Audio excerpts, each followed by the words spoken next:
We all love a legendary comeback, and Degree Original Cool Rush is back and better than ever. Cool Rush isn't just a scent, it's a movement, a fan favorite that delivers bold, fresh vibes and all-day sweat protection. Whether you have a man that spends hours in the gym, heads into the office early, or is just trying to stay fresh on a long day, Cool Rush has their back. Head to your local Walmart or Target and grab Degree Cool Rush, the fan favorite scent from the world's #1 antiperspirant brand. Welcome to People Tech, the podcast of the HCM Technology Report. I'm Mark Pfeffer.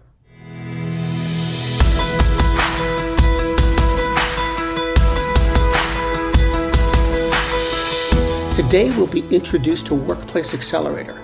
It's a business program that focuses on HR technology and the future of work, and it draws participants from all over the world. Joining us is Daniel Callahan, the CEO of pre-employment screening firm Verimark and managing partner of the program, Carlos Bornstein, CEO of Nikis, which helps businesses streamline and digitize their processes, and Helen McGuire, the co-founder of Diversely. Their platform and methodology helps hiring teams attract and close more diverse talent. Nikis and Diversely are participants in the program. How do you build a company today? That's what we'll talk about on this edition of People Tech.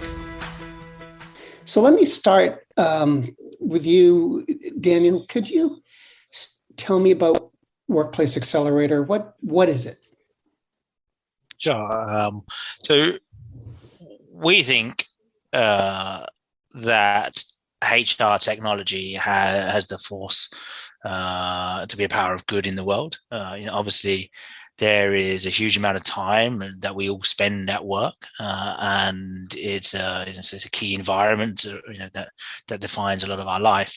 Yet, as a category, sort of pre-pandemic, it was a little unloved and a little underserved by either the amount of attention or coverage that it got in the broader press or the investment circles.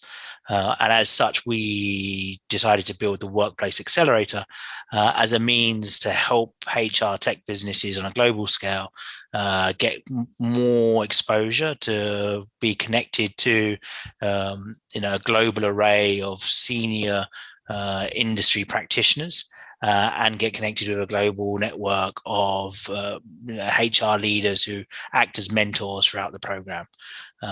And ultimately, over the last 2 years, we've now seen, close to 350 odd businesses apply to be part of the program. 15 businesses successfully go through the program, and then go on to start achieving great things, whilst really, as we say, trying to impact the working world and make for a better working world. Can you give me an idea of how it works? How does a company find you? How do they get involved with you? How they proceed through the program?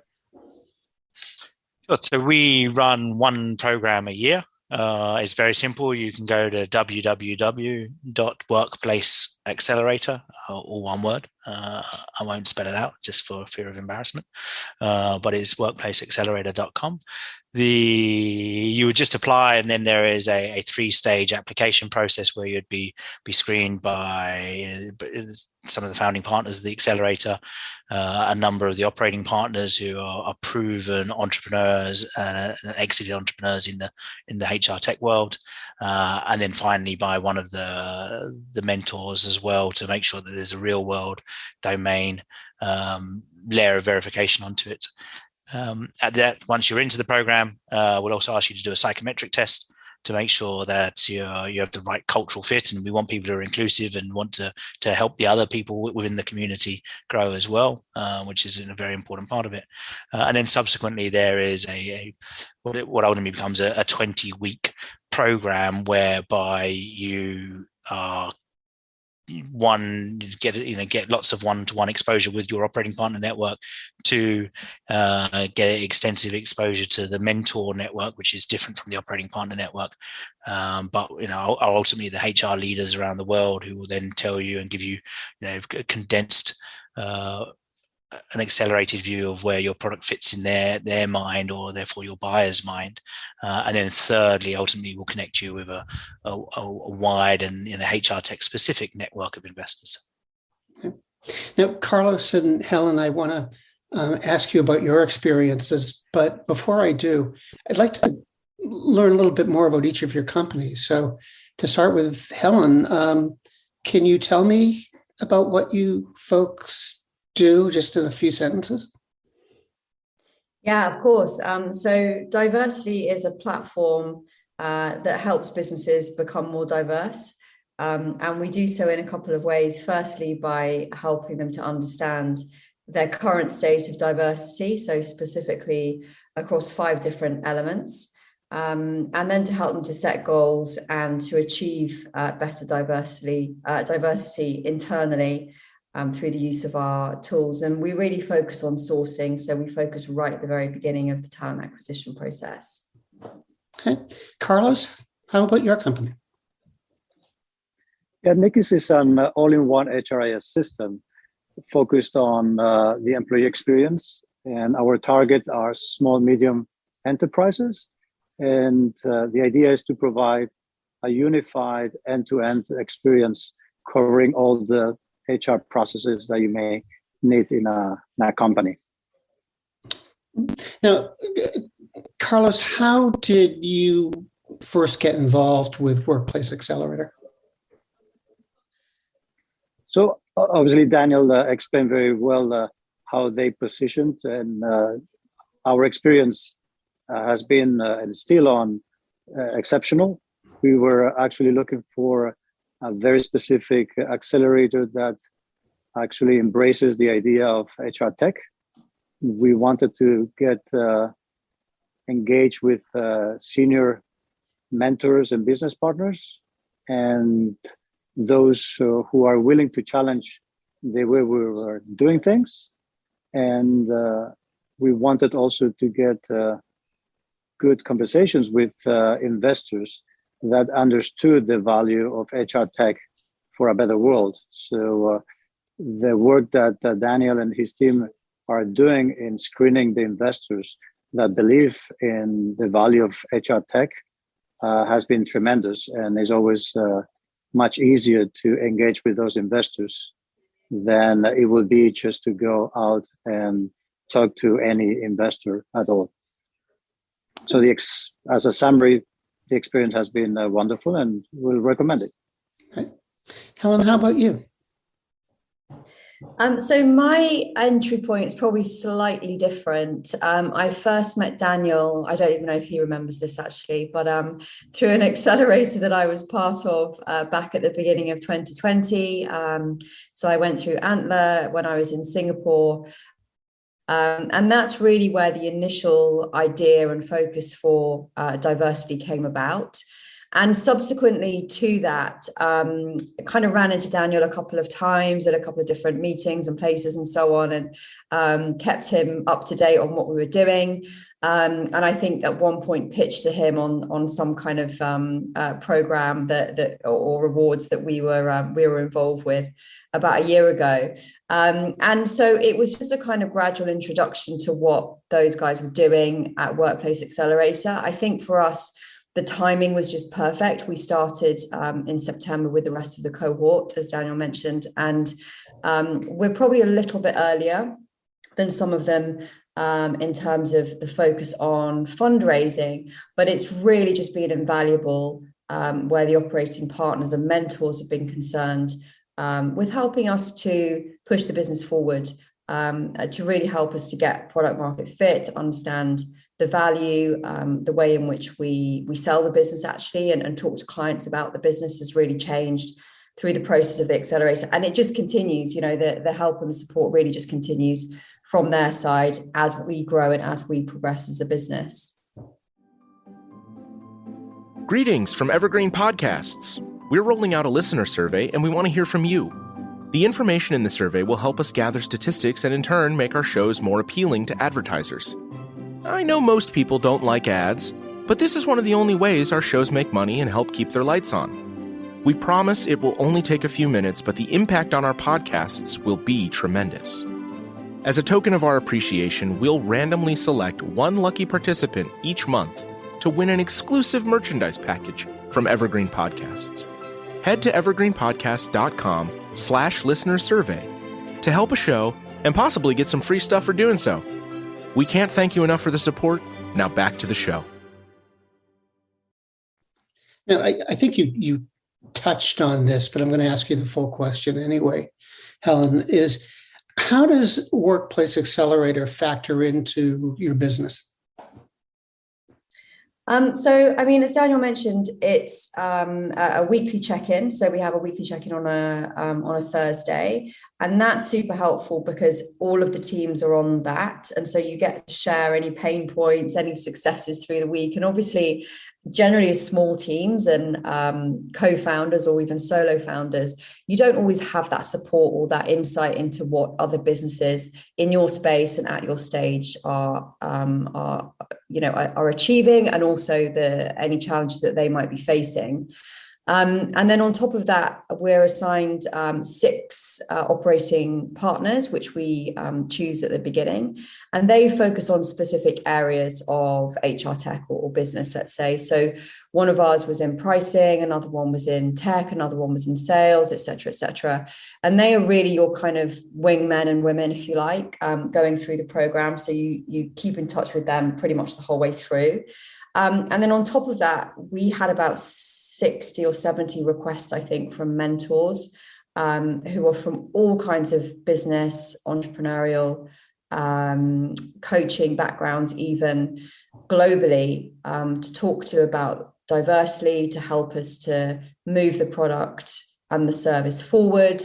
And indeed to talk about it from a client perspective as well, potentially kind of talking to them about how they might be able to use it in their business if that's relevant. So there's a lot going on. It's super busy. I mean, we're still kind of doing it now, probably just wrapping up really. But it's been massively impactful for us, definitely.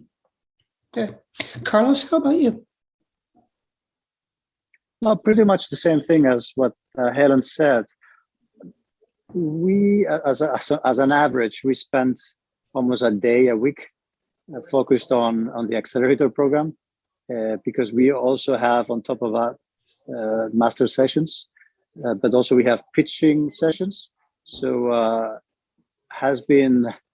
if someone really wants to go to a program just to listen, obviously they can do it. The most important thing is to be proactive.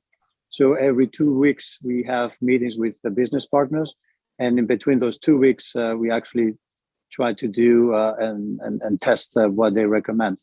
So it's intense. So at least I would say 1 day a week is dedicated to the program. Yeah. Now, Daniel, this is a very international program.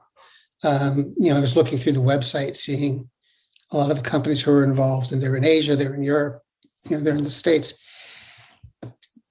Does the international factor give the program anything special or anything distinct, anything different from other programs that are in the space? Well, so firstly, I mean, there aren't that many other programs that are so hyper dedicated to the world of to HR tech. I think what we do, however, also get from having such a broad view of or a broad acceptance panel is that you do get businesses from all over the world applying, and then you get therefore participants from all over the world applying. So Helen and our business partner, are based in Dubai or in Europe, in Poland. Carlos is in Spain. It's an eclectic mix of that they're all learning from each other about the HR challenges as well as the HR commonalities that their respective markets are experiencing, and I think that's great. I mean, I think all whether it's NICIS or diversity, all have the potential and are already international businesses, all there in their own rights. They're mini multinationals, we like to think of them, right? That they can understand that exposure, and again, we have a global network of 250 plus mentors that people get connected to.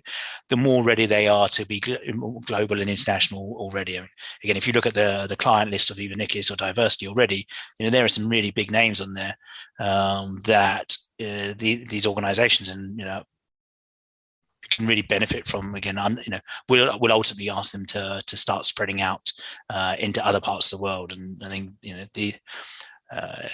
a byproduct of having such a diverse set of conversations during the program means that you're already up to speed on that when it comes down to it. And my last question is, how do you see the program either evolving or growing? Or to ask it another way, what are your future plans? I think for us, we just want to keep on trying to do what we are doing. So Workplace Accelerator is launched in partnership with Verimark. Verimark is a global pre-employment screening platform. Again, we're very much focused on improving the world of work or helping the world trust faster by doing better background checks. We see that partnership very, very much continuing. Ultimately, we'll stick with one program a year. The quality of the participants is very high. As mentioned, it's sort of the top 6% of applicants each year get through into the program. And again, we'll keep it at an ongoing basis of a tight 7 participants, because again, we think that has a nice community feel to it all. But what we hope obviously is that with the future success of Diversity and Nikis or NAC or any of the other space bands or all the companies that are going through this cohort and the already gaining success of the companies that go through last cohort, that ultimately again will just continue to increase the strength of batch to batch. And ultimately what we want to do is help people build better solutions, and that's the end goal here. Well, Daniel, Carlos, Helen, thanks for being here today. Thank you, Mark. Really appreciate the opportunity.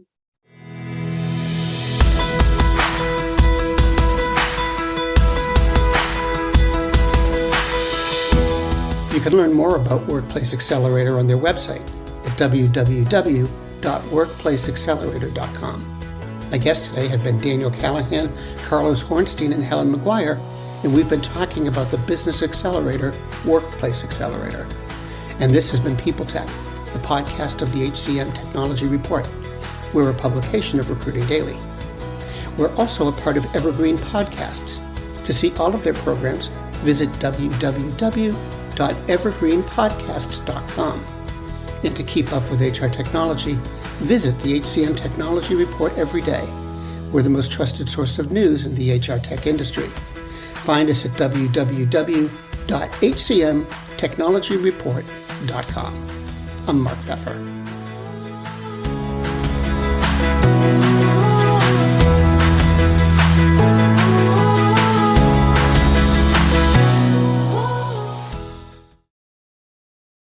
Do you love news about LinkedIn, Indeed, Google, and just about every other recruitment tech company out there? Hell yeah. I'm Chad. I'm Cheese. We're the Chad and Cheese Podcast. All the latest recruiting news and insights are on our show, dripping in snark and attitude. Subscribe today wherever you listen to your podcasts. We out. The world's best-known investor and Wall Street expert Warren Buffett once said, "Wall Street is the only place that people ride to in a Rolls-Royce to get advice from those who take the subway." Mr. Buffett's quote is remarkably accurate, but how many people would rather receive advice from him than someone simply guessing? Welcome to Buy, Hold, Sell, your single source for Wall Street knowledge and profitable guidance. Please join me, Todd Schoenberger, and fellow trader Tobin Smith, as well as host Veronica Dudo, for a podcast known to move the needle for investors. Tobin and I are seasoned Wall Street executives with deep investment experience, and we are prepared to share our advice to those who choose to listen. Download Buy, Hold, Sell today on the Evergreen Podcast Network or your favorite podcast channel.